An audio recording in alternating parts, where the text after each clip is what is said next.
Pet All the Dogs collection is now available. The link is in the description below.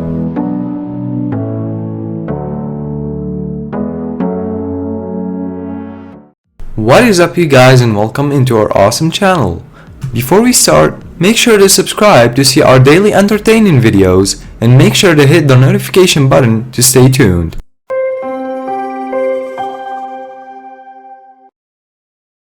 In this video, a guy was weirded out when a fawn refused to move, but he realized after a closer look what was wrong and knew he had to act fast.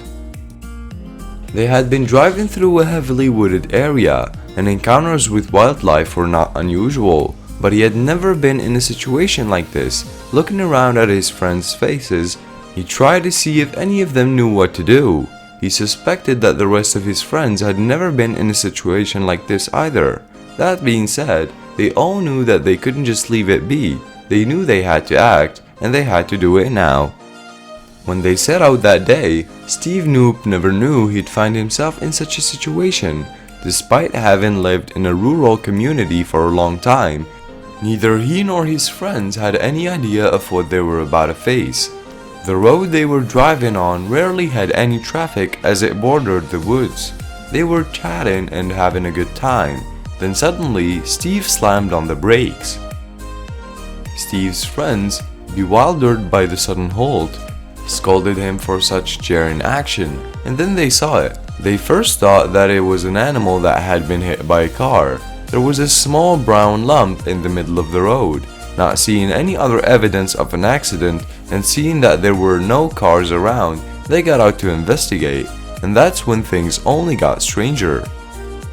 They realized what the animal was as they slowly walked closer. It was a baby deer. Steve was saddened at the thought of the helpless creature that got hit by a car, but the fawn's eyes were open. Something wasn't right. Its legs were in a strange position around its body, collapsed, like it had tried to make itself look smaller. Then one of the guys voiced a theory. Steve's friend thought that perhaps by crouching like that, the fawn was trying to camouflage itself and hide. Judging by the creature's size, another real possibility was pointed out by someone else. It had probably been born just minutes before. Then they saw it breathe and reached the conclusion that the fawn was unharmed and healthy. But either way, they knew that they couldn't just go on their merry way and leave it there. One of the guys said, "I think we should just leave it there." But Steve, afraid that another driver might not see it and run it over, had an idea. "I'll just go up there and park my truck sideways and wait until it gets up. It should get up soon." While they were wondering how long they would have to guard the fawn against the dangerous road, they heard a rustling sound coming from behind. Turning towards the woods, the men saw that there, peering at them from behind the foliage, was an adult deer. Realizing that it must be the fawn's mother, Steve felt relief knowing the deer has a chance of survival now, that at least he knew it hadn't been abandoned. Knowing that they had to figure out a way of getting it out of the road, one of the guys made a decision. Paul and Steve agreed that they should get it out of the road, but the other guys was still unsure. Realizing that they didn't have any better ideas, they decided on Paul's decision. He started walking very slowly to the baby deer. Meanwhile, Steve captured it all on camera. Paul said, "Worrying about frightening the fawn, it's not gonna hurt me, I'm not worried about that." Paul carefully moved his hands closer and closer while he bent down behind the fawn, testing its reaction to his presence. Realizing that it didn't seem too spooked, he gently placed his hands under his hind legs. After he had slowly scooped it up, he stood up quickly and started walking across the road towards the woods. Then the fawn started to wriggle.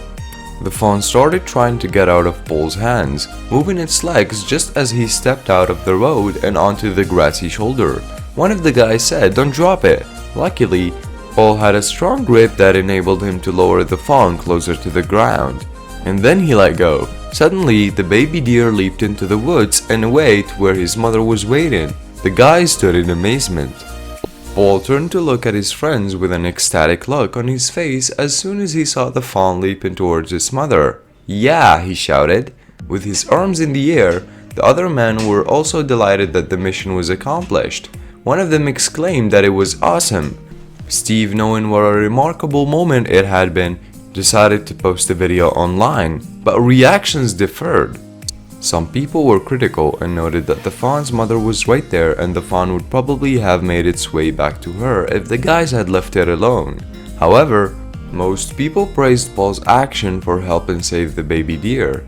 Steve's video of the incident has since been viewed over 5 million times, but is the negative commentary warranted?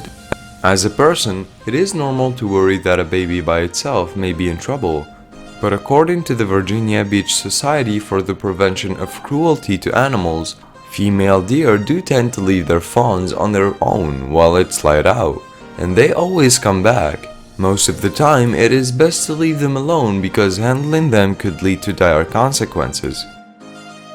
The lingering human scent on a fawn could cause their mothers to reject them, so wildlife experts generally advise against touching baby deer. The Washington Department of Fish and Wildlife recommends that, if you must handle them, you rub an old towel in the grass and wipe the fawn to remove human scent. Afterward, Paul had no time to clean the fawn off before it ran off, but this doesn't mean that what he did was. If the fawn is found in a dangerous place, it may be picked up and immediately moved several feet away from the danger. The Virginia Beach Society for the Prevention of Cruelty to Animals says on their website they would definitely have approved of what Paul had done that day, and we agree too.